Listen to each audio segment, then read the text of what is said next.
اگر میں آپ سے کہوں کہ ہر وقت کی تھکن، ہاتھ پاؤں میں جھنجھناہٹ، بھولنا یا پھر ہیئر فال صرف اسٹریس کی وجہ سے نہیں بلکہ وائٹامن B12 کی کمی کی وجہ سے بھی ہو سکتا ہے، تو کیا آپ یقین کریں گے؟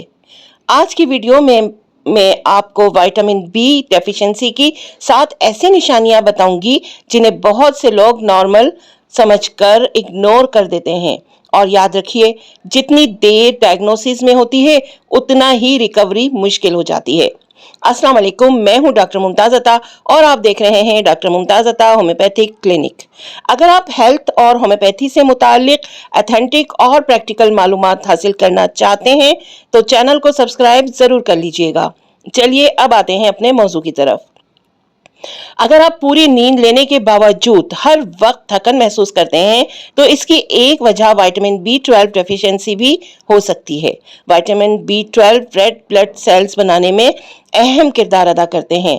کمی کی صورت میں آکسیجن جسم کے ٹشو تک کم پہنچتی ہے اور انسان سستی محسوس کرنے لگ جاتا ہے۔ اس کی ایک اور نشانی ہمیں نظر آتی ہے، وہ یہ کہ اگر انگلیاں یا پاؤں میں بار بار جھنجھناہٹ یا سنپن محسوس ہوتا ہے تو اس کو کبھی اگنور نہ کریں۔ وائٹامن B12 نروس کی صحت کے لیے ضروری ہے۔ کمی سے نرو فنکشن متاثر ہو سکتا ہے۔ اگر چھوٹی چھوٹی باتیں یاد نہ رہیں یا کنسنٹریشن کم ہو جائے تو صرف ایج یا اسٹریس کو ذمہ دار نہ سمجھیے۔ کبھی کبھی وائٹامن B12 ڈیفیشنسی کی بھی یہی وجہ ہو سکتی ہے۔ اس کے علاوہ کچھ لوگوں کی زبان سرخ، چمکدار یا دردناک ہو جاتی ہے بہت زیادہ، تو یہ بھی وائٹامن B12 ڈیفیشنسی کی ایک نشانی میں شامل ہے۔ ہر ہیئر فال وائٹامن ڈی کی کمی کی وجہ سے نہیں ہوتا، یہ ہمیشہ آپ یاد رکھیے گا۔ لیکن اگر ہیئر فال کے ساتھ تھکن اور کمزوری بھی ہو تو وائٹامن B12 لیول ضرور چیک کروا لیں تاکہ اگر اس کی کمی ہو تو اس کو دور کیا جا سکے۔ اس کے علاوہ چڑچڑاپن، اداسی یا پھر موڈ سوئنگز کے پیچھے بھی کئی مرتبہ نیوٹریشنل ڈیفیشنسیز بھی ہوتی ہیں اور جس میں B12 سب سے اہم ہے۔ اس لیے صرف سمٹمز کا علاج نہیں، اصل وجہ معلوم کرنا بہت ضروری ہے۔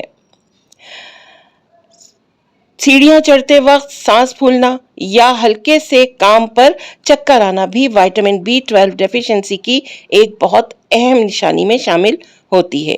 اگر یہ سمٹمز برقرار رہیں تو ڈاکٹر سے ضرور رابطہ کیجیے۔ یہ تمام سمٹم صرف وائٹامن B12 ڈیفیشنسی کی وجہ سے نہیں ہوتے، اسی لیے خود سے سپلیمنٹس لینا یا دوا شروع کرنا ٹھیک نہیں ہے۔ اگر آپ میں اس میں سے کوئی سمٹمز موجود ہیں تو ڈاکٹر کے مشورے سے ہی کوئی دوا یا سپلیمنٹس اسٹارٹ کیجیے گا۔ اگر آپ کو یہ ویڈیو انفارمیٹیو لگی ہو تو اس کو لائک ضرور کر لیجئے گا، اپنے دوستوں اور گھر والوں کے ساتھ شیئر کریے گا اور چینل کو سبسکرائب کرنا مت بھولیے گا۔ میں ہوں ڈاکٹر ممتاز عطا۔ اللہ تعالیٰ آپ سب کو صحت اور عافیت عطا فرمائے۔ ملتے ہیں اپنی کل کی نئی ولاگ میں، تب تک کے لیے اللہ حافظ۔